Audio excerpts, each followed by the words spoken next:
ನಿನ್ನೆ ನಾನೊಂದು ಸುದ್ದಿ ಮಾಡಿದ್ದೆ. ಬೆಂಗಳೂರಿನ BTM ಲೇಔಟ್ನಲ್ಲಿ ಇರುವಂತಹ ಮೀನಾ ಇಂಗ್ಲಿಷ್ ಹೈಸ್ಕೂಲ್ನ 10th ಸ್ಟ್ಯಾಂಡರ್ಡ್ ವಿದ್ಯಾರ್ಥಿನಿ ಆಲಿಯಾ ಮೊಹಮ್ಮದಿ ಅಂತ.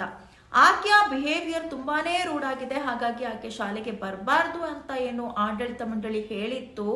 ನಿನ್ನೆ ನಾವು ಸುದ್ದಿ ಮಾಡಿದ ತಕ್ಷಣ ಆಲಿಯಾ ಅವರ ಪೇರೆಂಟ್ಸ್ಗೆ ಕಾಲ್ ಮಾಡಿ ನೀವು ಶಾಲೆಗೆ ನಾಳೆ ಬನ್ನಿ ಅಂತ ಹೇಳಿತ್ತು. ಸೊ ಹಾಗಾಗಿ ಎಂದಿನಂತೆ ಇವತ್ತು ಆಲಿಯಾ ಮತ್ತು ಆಕೆಯ ಪೇರೆಂಟ್ಸ್ ಶಾಲೆಗೆ ಹೋಗಿ ಮಾತುಕತೆಯನ್ನ ನಡೆಸಿದ್ದಾರೆ. ಇನ್ನು ನಾಳೆಯಿಂದ ಆಲಿಯಾ ಎಂದಿನಂತೆ ಶಾಲೆಗೆ ವಾಪಸ್ ಆಗಲಿದ್ದಾಳೆ.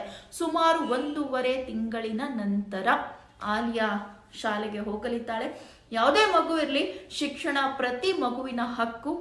ಸೊ ಇದ್ರ ಬಗ್ಗೆ ಆಲಿಯಾ ಶಾಲಾ ಆಡಳಿತ ಮಂಡಳಿಯ ಜೊತೆ ಮಾತುಕತೆ ನಡೆಸಿದ ನಂತರ ಅವರು ಮಾತಾಡಿದ್ದಾರೆ. ಏನ್ ಹೇಳಿದ್ದಾರೆ ಅಂತ ನೀವೇ ಕೇಳಿ.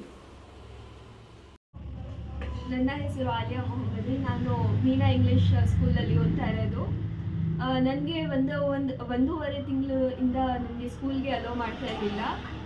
ನಾಜಿಯಾ ದೀದಿಗೆ ಸುದ್ದಿ ಮಾಡುವಾಗ ನನಗೆ ಸ್ಕೂಲಿಂದ ಫೋನ್ ಬಂದಿತ್ತು, ನೀವು ಬನ್ನಿ ಅಂತ. ನಾನು ಪೇರೆಂಟ್ಸ್ ಜೊತೆ ಹೋಗಿದ್ದೆ.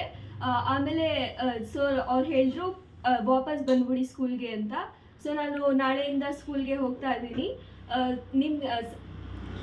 ನಾಜಿಯಾ ಮ್ಯಾಮ್ಗೆ ಥ್ಯಾಂಕ್ ಯು, ಮತ್ತು ಸೌಮ್ಯ ರೆಡ್ಡಿ ಮ್ಯಾಮ್ಗೂ ಥ್ಯಾಂಕ್ ಯು, ರಾಮಲಿಂಗ ರೆಡ್ಡಿ ಸರ್ಗೇನು ಥ್ಯಾಂಕ್ ಯು, ರಿಜ್ವಾನ್ ಅಂಕಲ್ಗೇನು ಥ್ಯಾಂಕ್ ಯು ಸೋ ಮಚ್.